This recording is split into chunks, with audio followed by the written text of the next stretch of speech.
The city of Monticello has run deficits in the past. How would you propose dealing with this condition? Would you seek to increase revenue or reduce spending? And can you give us some specific actions you will recommend to the council? First, Mr. Dickinson. I'm going to take a real simplistic, common sense approach to this question.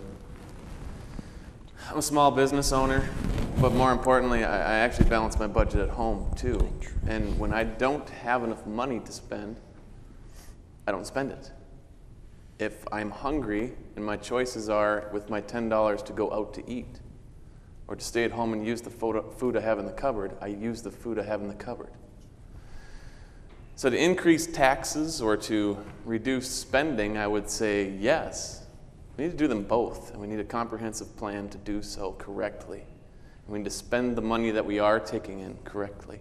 And when we're dealing with a deficit that's still in existence because of spending that's happened before, then we need to look at what we have to cut, where the priorities are to keep, and how we're going to move forward into the future with what we have.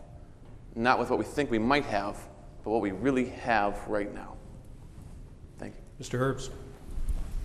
Well, I'll tell you what, Mr. Pazusta hit it pretty much on the head. I was a little bit surprised when I read this question because I was unaware that we were at a deficit. In fact, as a couple did state that we do have very healthy reserves in place.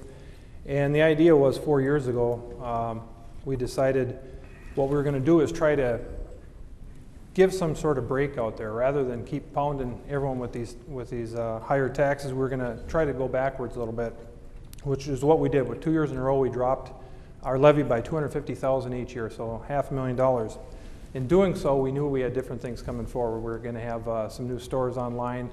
The housing market was actually hot. Hard to believe that, but 4 years ago it was actually hot, and we had a lot of projects coming to the table.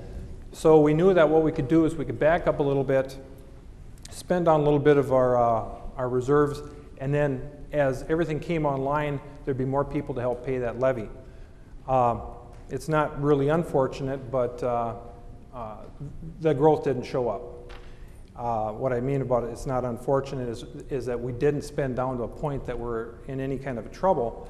But at this point, we can no longer sustain supplementing our budget with reserves. We have to try to close that gap, which this year we definitely did. We did propose a $150,000 increase, but as opposed to last year when we took $900,000 out of the reserve to close the gap on the budget, this year we're proposing to take $82,000 out. So essentially what we did is we cut about $750,000 in spending this year.